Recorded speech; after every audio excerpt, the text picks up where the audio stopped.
Hi guys, today is our last non-synchronous class and we're going to study quantifiers, especially to enough and not enough. But first, let's review quantifiers.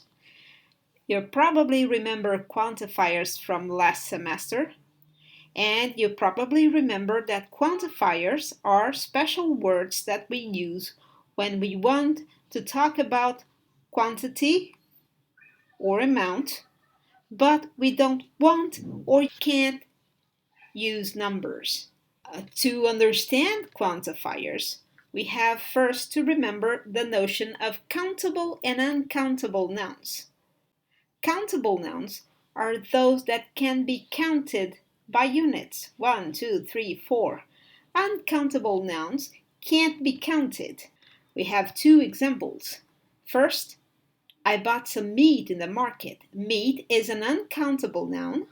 And I took some lovely pictures in the exhibition. Pictures is a countable noun because it can be counted by units. One picture, two pictures, three pictures, etc. We can only make plurals of countable nouns. Uncountable nouns don't have a plural form. Some quantifiers can be used with both countable and uncountable nouns. These quantifiers are any, some, a lot of, lots of, none, and no. When we're talking about quantity and you want to talk about a general quantity, we're going to use any, but we're going to use any in questions and negatives. Are there any tomatoes in the fridge? I'm not interested in the exact quantity. I want to know in general if there is a certain quantity or not. I'm not interested in numbers. I only want to know if there are tomatoes in the fridge or not. And then I have a negative here. There isn't any food in the fridge. It is empty. And I'm going to use any if my verb is in the negative form. In this case, verb be is in the negative form, isn't. Some is a quantifier that I'm going to use to suggest a normal quantity, a normal amount, not too big, not too small. Please give me some tea. I have a stomachache. We're out of tea, but it can give you some pills. So I have some before an uncountable noun, tea, which is a liquid, which we can't count, and we have some in front of a countable noun, pills, here in the plural form. Same thing happens with a lot, lots of.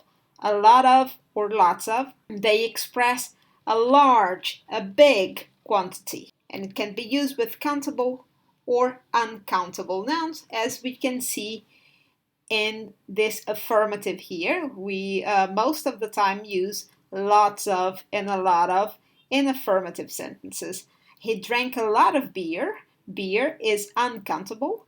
And ate a lot of hot dogs at the party. Hot dogs is a countable noun. Again, the difference between a lot of and lots of is none. There's no difference. Unless you consider that lots of, it's a little bit more informal than a lot of, but they're both informal language. None means zero quantity. How much information did he give? None. Zero information, zero quantity. My mother had two brothers. My father had none. So how many brothers did my father have? Zero. No also means zero. So it's another way of saying the same thing. My mother had two brothers. My father had no brothers. Or you can say, I have no money. But if you're going to use no, notice that the verbs are in the affirmative. If I want to put my verb in the negative form, I have to use any. Now we have some quantifiers that are used only with countable nouns. The first is many, which expresses a large quantity, and it's a very formal word. In normal language, in everyday language, people use many mostly in questions and negatives, because if you use it in affirmatives, it sounds very, very, very formal. It's not very good. So here we have some examples. How many eggs are in the basket? Eggs is a countable noun. Not many, a negative. And then we have several.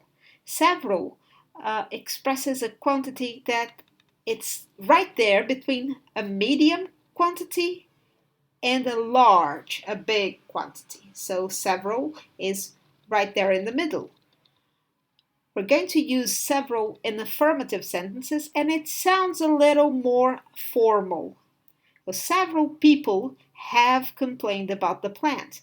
You see, people is a countable noun. Several, it's used only with countable nouns. Few and a few. We're going to use it to express a small quantity of something. We're going to use it in affirmative sentences. There are a few people left at the party. Few students did their homework. Well, it's time for you to know that there is a difference between few and a few. Few, without the indefinite article, puts a little more attention on the negative side. If I say few students did their homework, it's a negative thing. It should be more. More students should have done their homework. If I come to you and say, oh, there's still a few people left at the party, it probably is not so bad. It's a positive thing that at this time we still have some people there. Some other quantifiers can only be used with uncountable nouns. The first one is the one that expresses a large amount, a large quantity of something, which is much. We also use much mostly in negatives and questions. Much in affirmative sentences sounds very formal. So take a look at the example. Is there much crime in your city? Oh, not much. Crime, remember, it's an uncountable noun. Would you like some wine? No, thanks. I don't drink much alcohol. I'm going to use a little or just little to express a small amount of something, of an uncountable noun. We're going to use little or a little in affirmative sentences. She saves a little money every month. There is little bread left in the basket. Again, we have that little difference between a little and little without the indefinite article. They both mean that we have a small quantity, a small amount, but when I use a little, it's going to give you a more positive context. Take a look at the example. Let's go out tonight. Okay, I have a little money. It's enough for the cinema at least. So it's a positive. Yes, the quantity is small, but it's enough. It's positive. But the second example, it's going to put the attention on the negative side. It's a small amount too, but it's almost nothing. It's not enough. Let's go out tonight. Sorry, I have little money. I really can't afford to go out. Just like in the examples, she saves a little money every month. This is a positive thing. But when I say there is little bread left in the basket, it means it should be more bread in the basket, but there's a small quantity and this is not good. So we have this review table of quantifiers, and next we're going to talk about too, enough, and not enough.